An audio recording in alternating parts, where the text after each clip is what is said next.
जनवरी फरवरी की हवा में एक खास बात होती है ना? होती तो है। एक तरफ वो चुभने वाली ठंड होती है, लेकिन उसी हवा में कहीं ना कहीं एक उम्मीद, एक वादा भी छिपा होता है कि बसंत आने वाला है। हाँ, बिल्कुल। और ये सिर्फ मौसम का बदलना नहीं है। मतलब हिंदू पंचांग के हिसाब से देखें तो ये साल का एक बहुत ही गहरा और महत्वपूर्ण मोड़ है। बिल्कुल, इसे आप एक तरह का कॉस्मिक ट्रांजिशन पॉइंट कह सकती हैं। प्रकृति जो है वो अपनी नींद से जागने की तैयारी कर रही होती है, और मान्यता ये है कि ठीक इसी समय इंसानी चेतना भी आध्यात्मिक ऊर्जा के लिए सबसे ज्यादा खुली होती है। और आज हम इसी ट्रांजिशन के दिल में उतरने वाले हैं। हमारे श्रोता ने जो सूत्र हमें भेजे हैं वो सब माघ महीने के इर्द गिर्द घूमते हैं। हमारा मकसद सिर्फ ये जानना नहीं है कि इस महीने में क्या क्या किया जाता है, बल्कि ये समझना है कि इन परंपराओं के पीछे की सोच क्या है। क्या ये सिर्फ आस्था है या हमारे पूर्वजों का प्रकृति और समाज के साथ तालमेल बिठाने का एक बहुत सोचा समझा तरीका था? सही सवाल है। चलिए इस पहेली को परत दर परत खोलते हैं। तो शुरू कहां से करें? और इस पहेली की पहली और शायद सबसे बड़ी परत है जल, यानी पानी। पानी? हाँ, आप देखेंगे कि माघ महीने की लगभग हर परंपरा कहीं ना कहीं पानी से, खासकर नदियों से जाकर जुड़ती है। हाँ, ये तो है। स्रोतों में सबसे ज्यादा जोर एक ही चीज पर है, स्नान।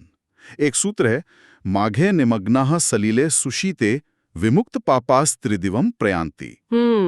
मतलब माघ में ठंडे पानी में डुबकी लगाने वाले पापों से मुक्त होकर स्वर्ग जाते हैं। अब ईमानदारी से कहूं तो जनवरी की ठंड में सुबह सुबह ठंडे पानी में डुबकी लगाने का ख्याल ही कंपकपी छुड़ा देता है। वो तो है। तो यकीनन इसके पीछे का मकसद सिर्फ शरीर को जगाना तो नहीं होगा, शायद इच्छा शक्ति को फौलाद बनाना होगा। आपने बिल्कुल सही नस पकड़ी है। ये सिर्फ इच्छा शक्ति का सवाल नहीं है, बल्कि ये पूरे सिस्टम को रीबूट करने जैसा है। रीबूट? देखिए, माघ जो है वो हिंदू पंचांग का 11वां महीना है। इस दौरान सूर्य उत्तरायण होते हैं, यानी अपनी उत्तरी यात्रा पर। ओके। वैदिक विज्ञान के अनुसार ये समय देवताओं का दिन माना जाता है, जब ब्रह्मांडीय ऊर्जा पृथ्वी की ओर सबसे ज्यादा प्रवाहित होती है। अच्छा। तो ऐसे में ब्रह्म मुहूर्त यानी सूर्योदय से ठीक पहले, जब दुनिया एकदम शांत होती है, उस वक्त पवित्र नदियों के जल में स्नान करना सिर्फ शारीरिक शुद्धि नहीं है। तो फिर क्या है? यह उस ब्रह्मांडीय ऊर्जा को अपने शरीर और मन में सोखने की एक प्रक्रिया है। ये शरीर को कष्ट देकर मन को साधने का पहला कदम है। और इसी साधना का शायद सबसे चरम रूप हमें कल्पवास में देखने को मिलता है। ये तो एक अलग ही लेवल का समर्पण है। हाँ, बिल्कुल। ये सिर्फ एक दिन का स्नान नहीं, बल्कि पूरे एक महीने का एक आध्यात्मिक अनुष्ठान है। लोग खासकर प्रयागराज में संगम तट पर अपना घर बार छोड़कर एक महीने के लिए टेंट या झोपड़ियों में रहते हैं। मतलब ये किस तरह का अनुभव होता होगा? वहां का माहौल कैसा होता होगा? आप कल्पना कीजिए, लाखों लोग एक साथ एक ही उद्देश्य के लिए रह रहे हैं। हवा में सुबह से ही अगरबत्ती और हवन की हल्की महक होती है। दूर से आते भजनों और मंत्रों की आवाजें सुनाई देती हैं। लोग जमीन पर सोते हैं, दिन में सिर्फ एक बार सात्विक भोजन करते हैं और अपना ज्यादातर समय चिंतन, मनन और सत्संग में बिताते हैं। मतलब दुनियादारी से एक महीने का संन्यास? हाँ, कह सकते हैं। लेकिन इसका असल मकसद सिर्फ दुनिया छोड़ना नहीं है, बल्कि दुनिया में रहते हुए अपनी इंद्रियों और इच्छाओं का मालिक बनना है। अच्छा। ये एक महीने की गहन ट्रेनिंग है, ये सीखने के लिए कि असली सुख बाहर की चीजों में नहीं, बल्कि अपने अंदर की शांति में है। ये सुनकर मुझे ऐसा लग रहा है कि हम अक्सर धर्म को सिर्फ आस्था से जोड़कर देखते हैं, लेकिन यहाँ तो ये एक तरह की साइकोलॉजिकल एक्सरसाइज लग रही है। एकदम। खुद को अपनी सहूलियतों के दायरे से बाहर निकालना, ताकि आप खुद को बेहतर समझ सकें। बिल्कुल, ये अपने कंफर्ट जोन को तोड़ने की सबसे बड़ी कवायद है। जब आप रोज सुबह उस बर्फीले पानी में उतरते हैं, तो आप सिर्फ ठंड पर ही नहीं, बल्कि अपने आलस्य पर भी। हाँ, अपने आलस्य पर, अपने डर पर और अपनी आनाकानी पर भी जीत हासिल करते हैं। कल्पवास यही सिखाता है। लेकिन ये जो आत्मशुद्धि की बात है, ये सिर्फ अपने लिए तो नहीं होगी। मुझे लगता है इसका एक बाहरी पहलू भी है जो हमें दूसरों से जोड़ता है। कैसे? हमारे स्रोतों में स्नान और तप के बाद दान पर बहुत जोर दिया गया है, और खासकर कुछ गिनी चुनी चीजों पर। तिल, घी, कंबल, अनाज, गरम कपड़े। हाँ, ये बहुत दिलचस्प है। बिल्कुल। और यहीं पर हमें हमारे पूर्वजों की दूरदर्शिता दिखाई देती है। उनके लिए धर्म केवल आस्था का विषय नहीं था, वो जीवन जीने का एक ऑपरेटिंग सिस्टम था। Operating system? हाँ, जिसमें स्वास्थ्य, समाज और पर्यावरण सब कुछ शामिल था। तिल या कंबल का दान पुण्य तो है ही, लेकिन ये उस दौर का एक पब्लिक हेल्थ कैंपेन भी था और एक सोशल सिक्योरिटी सिस्टम भी। Public health campaign? ये एक नया एंगल है, इसे थोड़ा और समझाइए। आप सोचिए, ये कड़ाके की ठंड का समय है। उस दौर में आज जैसी सेंट्रल हीटिंग तो थी नहीं। सही बात है। तो सबसे ज्यादा खतरा किसे होता था? गरीब और जरूरतमंद लोगों को।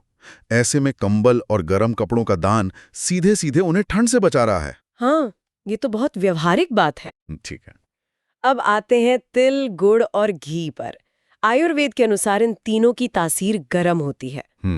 ये शरीर को अंदर से गर्मी और ऊर्जा देते हैं, इम्यूनिटी बढ़ाते हैं और बदलते मौसम की बीमारियों से लड़ने की ताकत देते हैं। तो जब धर्म आपको इन चीजों का दान करने के लिए प्रेरित कर रहा है, तो वो असल में ये पक्का कर रहा है कि समाज के सबसे कमजोर व्यक्ति तक भी सर्दियों से लड़ने का पोषण पहुंचे। एग्जैक्टली। ये धर्म और लोक कल्याण का अद्भुत संगम है। वाह, मतलब हर परंपरा के पीछे एक बहुत ही व्यवहारिक और मानवीय तर्क छिपा है। लेकिन ये महीना सिर्फ गंभीर तपस्या और नियमों का ही तो नहीं है। नहीं, बिल्कुल नहीं। इसमें उत्सव का रंग भी है। मुझे ये संतुलन बहुत आकर्षक लगता है। हमारे स्रोतों में कई महत्वपूर्ण त्योहारों का जिक्र है जो इसी महीने में आते हैं। हाँ, और ये त्योहार इस महीने की आध्यात्मिक यात्रा के महत्वपूर्ण पड़ाव या आप कह सकती हैं माइलस्टोन्स की तरह हैं। अच्छा, इस महीने के गंभीर माहौल को एक उत्सव का आयाम देते हैं और हर त्योहार का एक गहरा प्रतीकात्मक अर्थ है। जैसे कि मौनी अमावस्या, नाम से ही पता चलता है कि ये मौन या चुप्पी से जुड़ा है। हाँ, मौनी अमावस्या एक तरह का, आज की भाषा में कहें तो डिजिटल डिटॉक्स है, लेकिन आवाज का डिजिटल डिटॉक्स। हाँ। आज हम अपनी मानसिक ऊर्जा सोशल मीडिया, फालतू की बातचीत और शोर शराबे में खर्च करते हैं। उस समय वाणी ही ऊर्जा की अभिव्यक्ति का सबसे बड़ा माध्यम थी। मौन व्रत उस ऊर्जा को बचाने और उसे अपने अंदर के सॉफ्टवेयर को अपडेट करने में लगाने जैसा है। जब आप चुप होते हैं तो आपका ध्यान बाहर की दुनिया से हटकर अपने अंदर की दुनिया पर जाता है। आप अपने विचारों को, अपनी भावनाओं को ज्यादा साफ साफ देख पाते हैं। बिल्कुल, ये आत्मनिरीक्षण की एक बहुत शक्तिशाली प्रक्रिया है। और फिर इस खामोशी के बाद आता है संगीत और ज्ञान का उत्सव, बसंत पंचमी। ये तो महीने के मिजाज को पूरी तरह बदल देता है। हाँ, एक बड़ा बदलाव लाता है। यहाँ से शिशिर ऋतु यानी कड़ाके की ठंड खत्म होती है और बसंत के आगमन की घोषणा होती है। और ये ज्ञान और कला की देवी सरस्वती का दिन है। बिल्कुल, और इसका समय देखिए कितना सटीक है। ठंड की जड़ता और आलस्य के बाद जीवन में नई ऊर्जा और रचनात्मकता लाने के लिए किसकी जरूरत होती है? ज्ञान की। सही बात है। बसंत प्रकृति में नई रचना का समय है, नए पत्ते, नए फूल, और देवी सरस्वती उसी रचनात्मक ज्ञान की प्रतीक हैं। और वो पीला रंग, इस दिन का पीला रंग सिर्फ सरसों के खेतों का प्रतीक नहीं है, ये नई ऊर्जा, नई आशा और बौद्धिक चेतना के खिलने का भी प्रतीक है। ये एक संदेश है कि किसी भी नई शुरुआत के लिए ज्ञान और कला की नींव बहुत जरूरी है। और फिर इस पूरे महीने भर की यात्रा का समापन होता है माघ पूर्णिमा पर। हाँ, माघ पूर्णिमा इस एक महीने के आध्यात्मिक कोर्स का ग्रेजुएशन डे है। हाँ, ग्रेजुएशन डे। हाँ, ये महीने भर चले स्नान, दान, तप और साधना के समापन का दिन है। ऐसी मान्यता है कि इस दिन देवता स्वयं पृथ्वी पर आकर प्रयाग में स्नान करते हैं।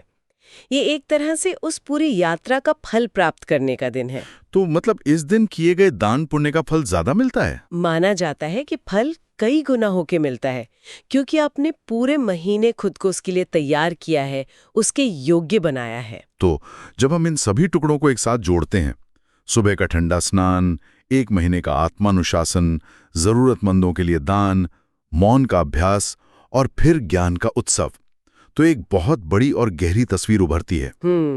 ये सिर्फ आस्था नहीं है, ये बदलते मौसम के साथ शरीर, मन और समाज को एक लय में लाने का एक पूरा विज्ञान है। आपने बिल्कुल सही निष्कर्ष निकाला।